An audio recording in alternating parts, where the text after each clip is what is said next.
ঐতিহ্যবাহী আদমপুর বাজার মৌলভীবাজার জেলার কমলগঞ্জ উপজেলার অন্তর্গত আদমপুর ইউনিয়নের প্রাণকেন্দ্রে অবস্থিত এই বাজার, যা মুসলিম ও মণিপুরী জনগোষ্ঠীর জন্য গুরুত্বপূর্ণ। বহু পুরনো এই বাজার শুধু কেনাবেচার কেন্দ্রই নয়, এটি এলাকার সংস্কৃতি, ঐতিহ্য ও সামাজিক বন্ধনের প্রতিচ্ছবি বহন করে আসছে যুগের পর যুগ ধরে। এই আদমপুর বাজারের ইতিহাস বেশ প্রাচীন। স্থানীয়দের ভাষ্যমতে ব্রিটিশ আমল থেকেই এই বাজার গড়ে উঠেছিল কৃষক ও ব্যবসায়ীদের মিলন মেলায়। চা বাগান ও পাহাড়গেরা এই অঞ্চলের কৃষিজ পণ্য, বিশেষ করে ধান, আদা, মরিচ, বনজ পণ্য ক্রয়ের প্রধান কেন্দ্র হিসেবে এই বাজারের জন্ম হয়। পরবর্তীতে এখানে কাপড়, মুদিখানা, মাছ, মাংস, সবজি ও নিত্য প্রয়োজনীয় পণ্যের দোকান গড়ে ওঠে।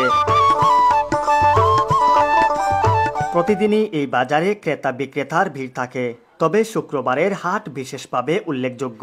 এই দিন পার্শ্ববর্তী গ্রামগুলো থেকে শত শত মানুষ আসেন তাদের উৎপাদিত পণ্য নিয়ে।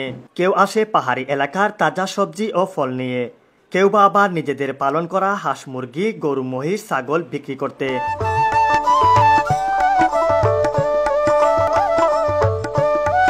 শুক্রবারে বেশ জমজমাট হয়ে ওঠে এই হাট।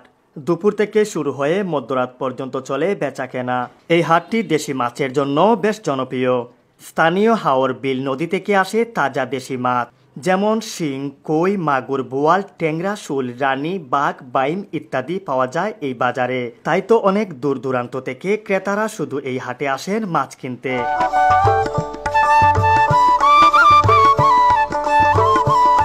এই বাজারের বিশেষ দিক হচ্ছে এখানে মণিপুরী মুসলিম, মণিপুরী হিন্দু এবং পাহাড়ি সম্প্রদায়ের মানুষ একসাথেই কেনাকাটা করেন। এই আদমপুর বাজার শুধু একটি বাজার নয়, এটি কমলগঞ্জের মানুষের ইতিহাস, সংস্কৃতি ও পারস্পরিক সম্পর্কের এক জীবন্ত সাক্ষী। সো ভিউয়ার্স, আজকের এই ভিডিওটি এই পর্যন্তই। যদি ভিডিও ভালো লাগে অবশ্যই একটি লাইক করবেন, চ্যানেল নতুন হয়ে থাকলে সাবস্ক্রাইব করতে ভুলবেন না। ফেসবুক পেজ থেকে দেখলে অবশ্যই ফলো দিয়ে রাখবেন। ভালো থাকবেন, দেখা হবে নতুন কোনো ভিডিওতে। আসসালামু আলাইকুম।